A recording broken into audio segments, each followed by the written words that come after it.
Curators. Good afternoon YouTube, this is J5276 and you're here for episode 4 of the Curators of Hardcore, where I go on about various rare, collectible and sought after releases. And as you can probably see there, today we're talking about the BlackBox box set by Ophidian on Enzyme X, released in March 2003. For those of you who don't know, this is a box set of 5 7-inch releases, all with 2 tracks on, by Ophidian. All sort of Enzyme X style of stuff, very rougher, industrial than the slightly more mainstream stuff that you'll find on normal Enzyme. But I feel that I have to go way back to about 2003 to cover the history of how this release came to be. And it all started out with Patrick Van Kerkhoven, aka DJ Ruffneck, and he started out his label Ruffneck, which was one of the few Dutch Gabber labels to have its own distinct sound known as Artcore, which was a lot of sort of Juno synths, sort of break beats rolling in the background, big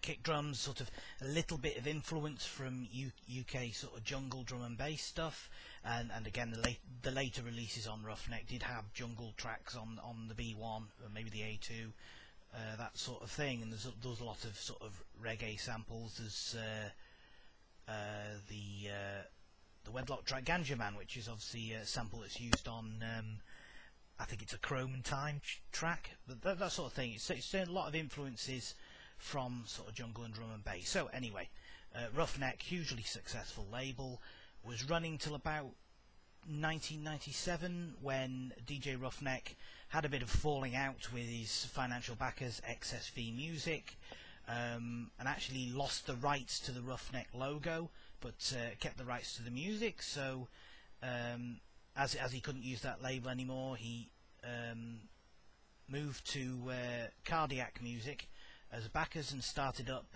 Gangsta Audiovisuals, which was essentially an extension of Ruffneck Records. He had a lot of the same artists like Noisefloor and Wedlock, and he did a couple of releases himself.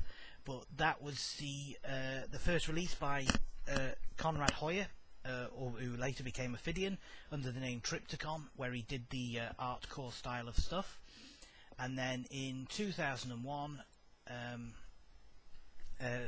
DJ Ruffneck, Pat Van Kerkhoven, started up Enzyme Records, and that was a sort of brand new start for him, sort of very much his own baby, although people did think at the time that it was a label run by Endymion and or Nosferatu.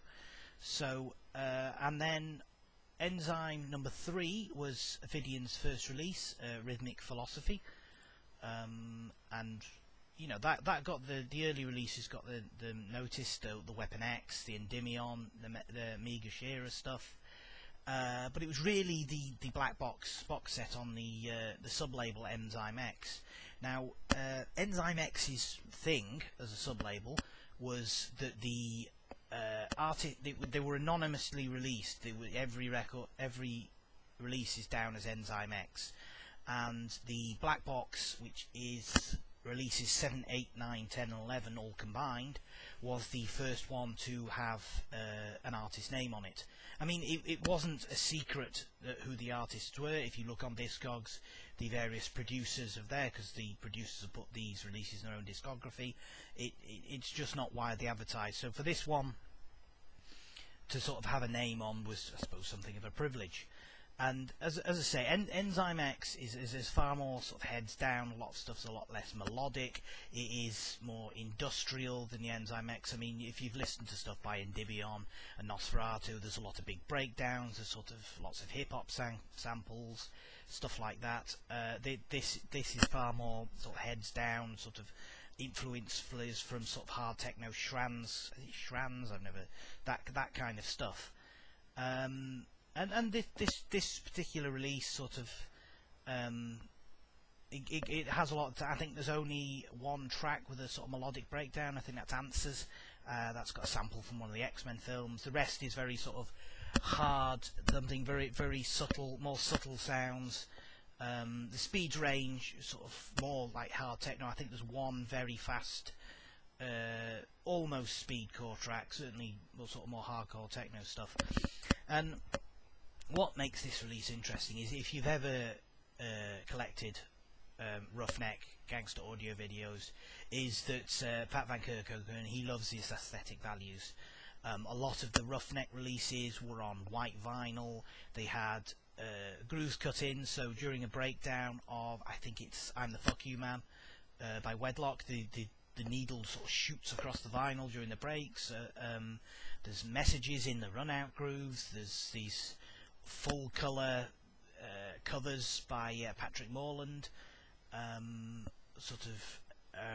me see, there's the limited editions. There's the limited edition number 2, which is the 2x7 inch ones, and then on Enzyme you had Enzyme X, which is coloured vinyl, and the 7 inch and the anonymous thing. You've also got Enzyme K7, which are the 10 inch ones, and they're very rare and collectible they are.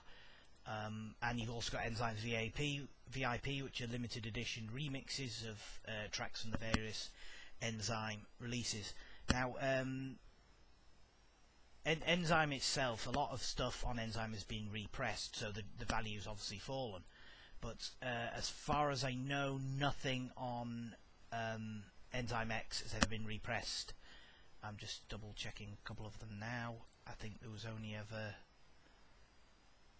yes, there's been repressings and mispressings and white labels, but as far as I can tell, nothing has ever been released. So that's what makes this sort of label special. It's Pat Van Kerkhoven understanding that people want a bit more with a black record with some music on, and he likes putting out these special releases every so often.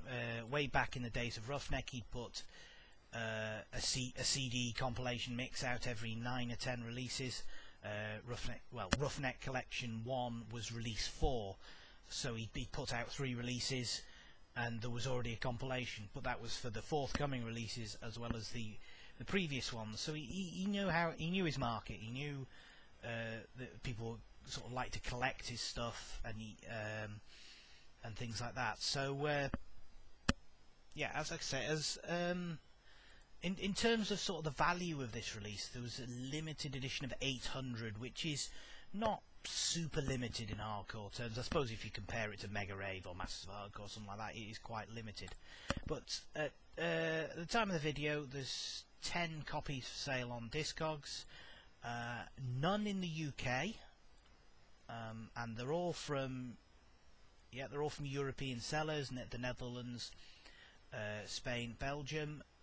The cheapest copy is £31. That's a second-hand copy from Vinyl for Sale. I think I've mentioned him before. Very big Dutch vinyl seller.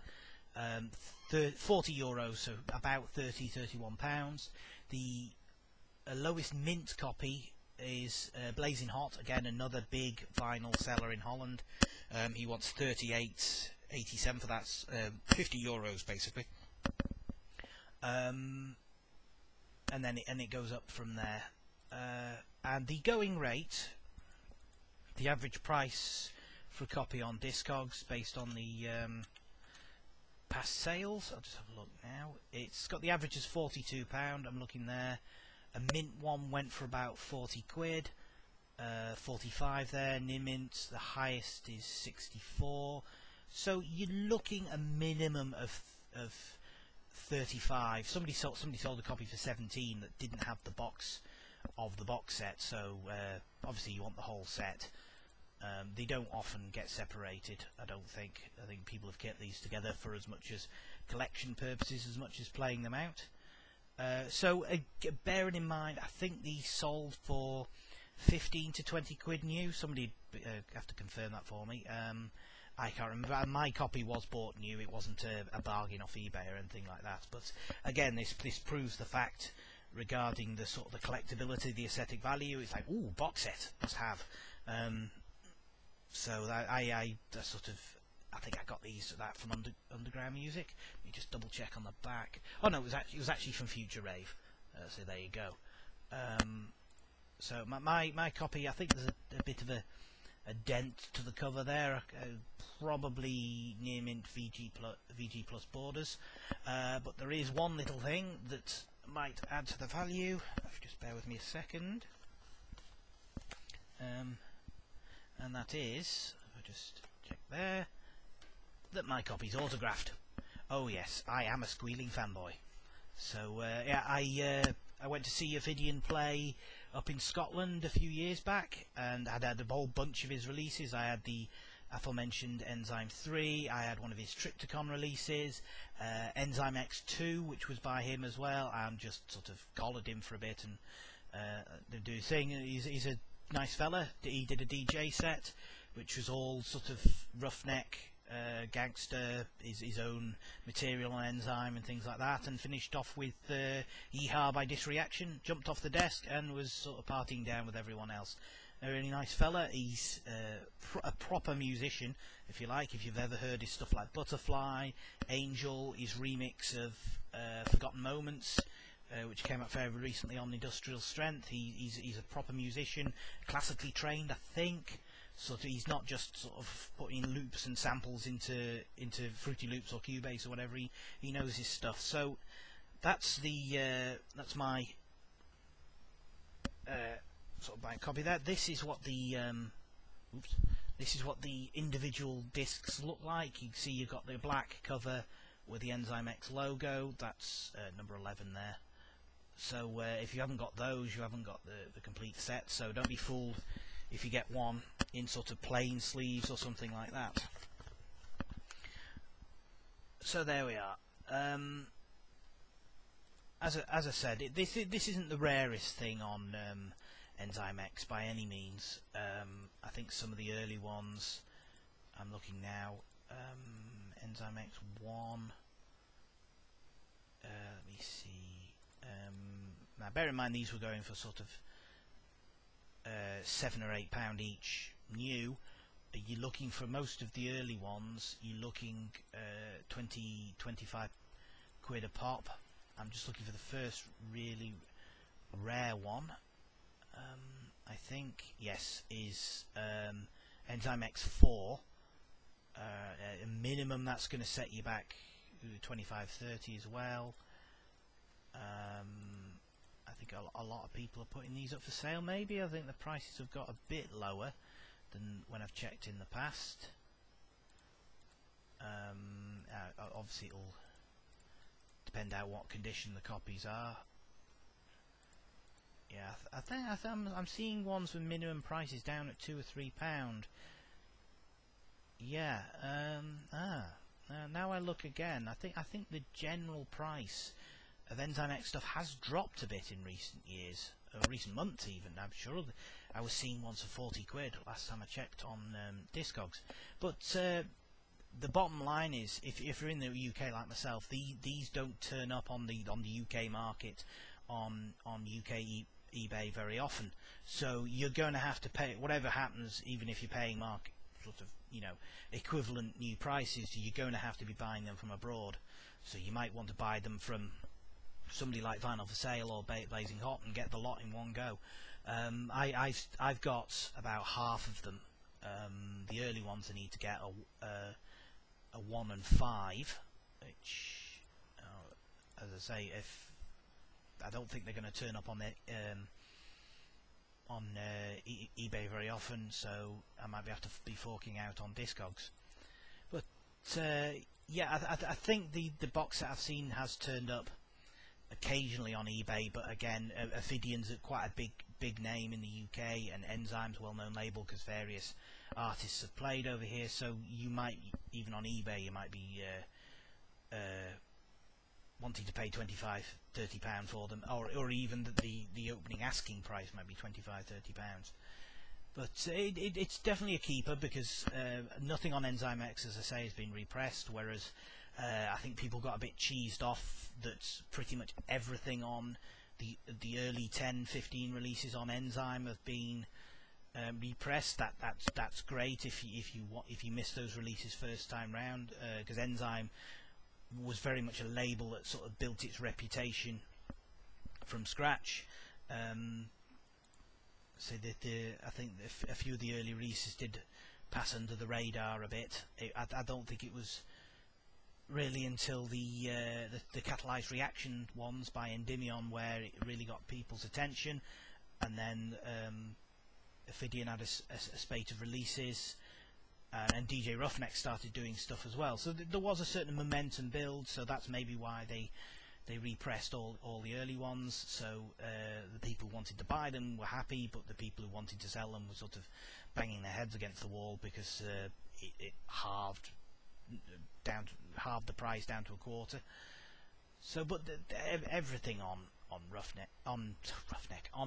Enzyme is worth buying. I'd certainly keep hold of your Enzyme X stuff for now. I think it can only go up in price as there's fewer and fewer copies knocking about.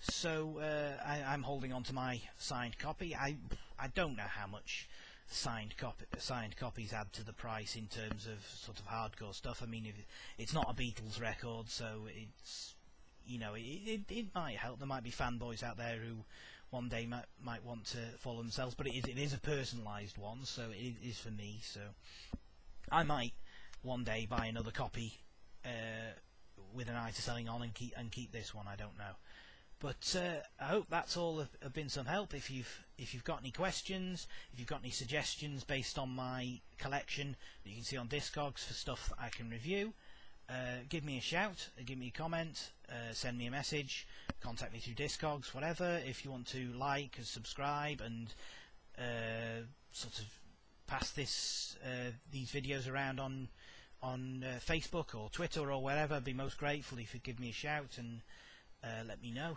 That's great. Okay, this has been J5276, and this has been the Curators of Hardcore. I will see you next time. Thanks very much.